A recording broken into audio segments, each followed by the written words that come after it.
The last Q&A. This is state Q&A part 2. Let's review what you just read.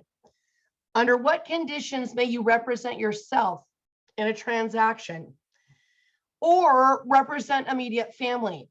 You can do it as long as you disclose it.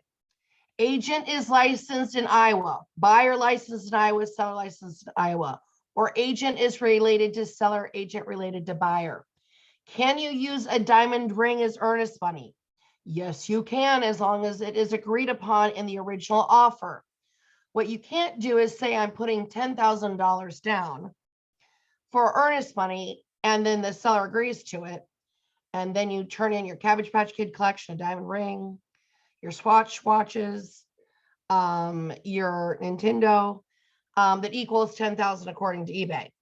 No, if you don't indicate the diamond ring, then we assume it's an immediately cashable check. Okay, so you can, as long as all parties agree to it. Errors and omissions insurance is required by law that you maintain it at all times. It must be applied for with your application. Your broker will help you do that. It is prorated based on the time of year that you buy it. Failure to keep your errors and omissions insurance. Not only do you not have insurance, but it is $1,000 fine with the real estate commission and could result in a violation. Again, there's 3 violations allowed in 3 years. A broker. A trust account is this escrow account that can never commingle with the general funds of a broker. However, the state of Iowa has made an exception, says that a broker can use up to $1,000 of their personal funds. And here's why. You cannot open an account with a 0 balance. You cannot maintain an account with a 0 balance. And there are usually bank fees associated with maintaining a trust account. So these dollars help cover those 3 big rocks. A broker must keep documents on file for 5 years, and a broker must deposit trust funds into their account within 5 business, or they might stay on the exam banking days. Those 2 questions right there, the 5 years and 5 banking days, I think that those are a slam dunk probably for content for the exam. Ministerial Act and specific assistance. These questions kind of come in right here together, right? So Ministerial Act versus specific assistance. Well, a Ministerial Act is just going to be doing basic things in real estate. Someone calls and says, how much is your listing at 123 Main Street? You answer. Someone calls and says, is there an open house at that property this weekend? You say yes. Someone calls and says, will you show us 123 Banana Street? And you go and show it. You host an open house. All of those are just ministerial acts.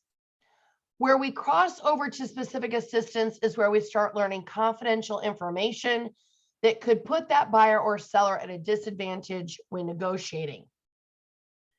So I just gave you some examples of ministerial acts. Down here, some examples of specific assistance would be knowing anything about the borrower's financial needs and applying. It would be knowing a seller's payoff. It would be writing contracts, negotiating offers, interpreting value for a buyer or seller, and maybe even knowing a specific need. Maybe they need to buy an exact school district for a special needs child to have proper schooling. That really would be specific assistance because it could give the impression to a seller that they're desperate to buy there and willing to pay more. And we don't want to give their top dollar out. Again, that would be a disadvantage. If you are found to be in violation of the Iowa Code, the maximum fine the state of Iowa is willing to impose is a civil penalty of up to $2,500. If for some reason you are found guilty of a complaint, the commission finds that you maybe have acted inappropriately, they will conduct a hearing and they are required to give you a 20-day notice. 20-day notice. Groundwater hazard statement.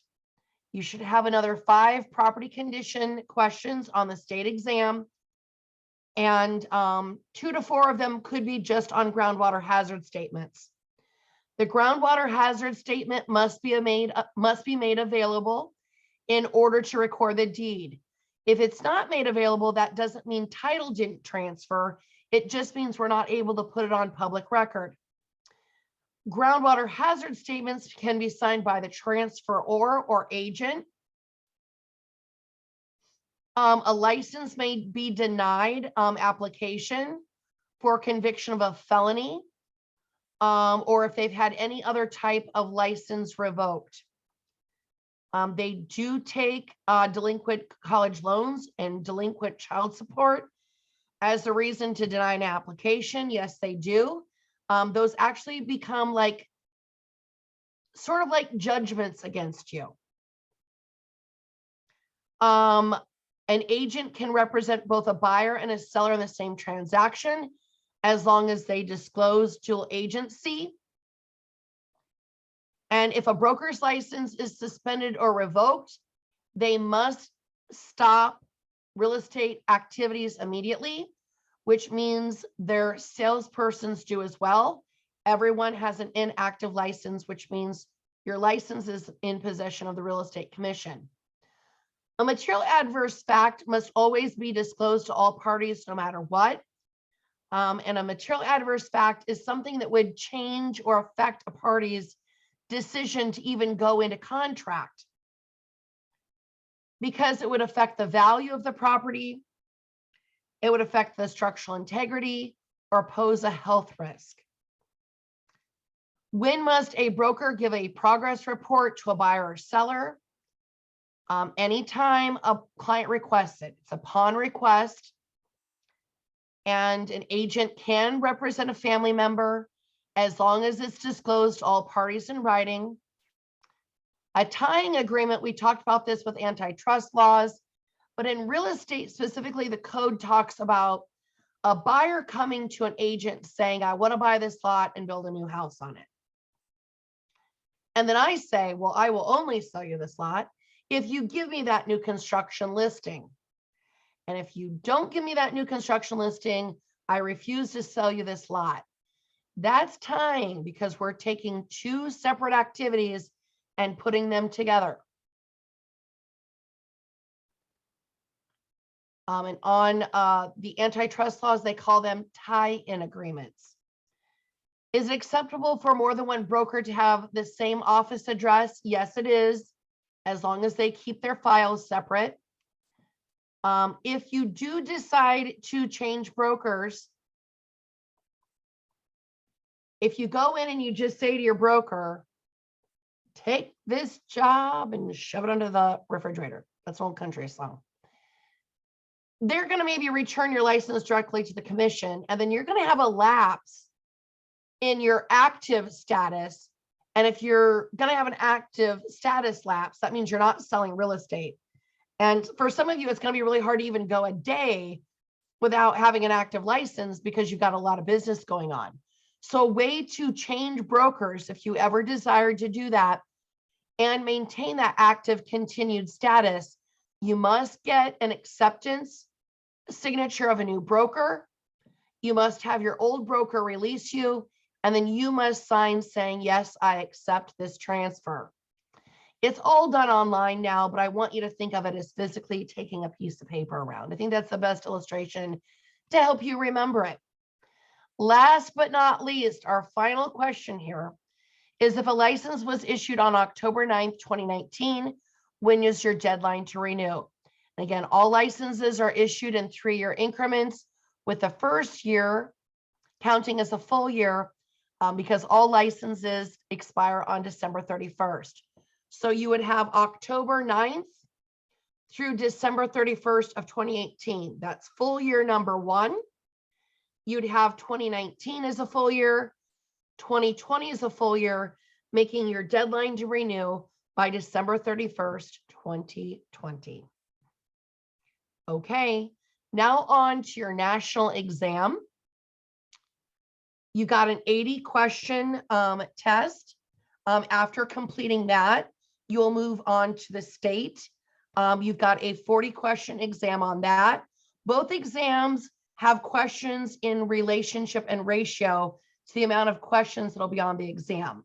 So there's 6 property ownership questions on the national exam through PSI.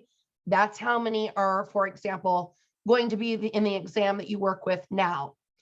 You do need an 80% to pass according to Iowa law. You can retake the exam as many times as you want, or need, I guess, is maybe a better way to say that. However, when you take the PSI exam to actually get your license, the passing score that you need is 70. So state law says we need an 80. PSI, when you actually get take it for your license, is 70. So the good news with that is if you can pass this with 80, we're hoping you've got a great shot then, right? When you go and you take the actual exam with PSI. Good luck.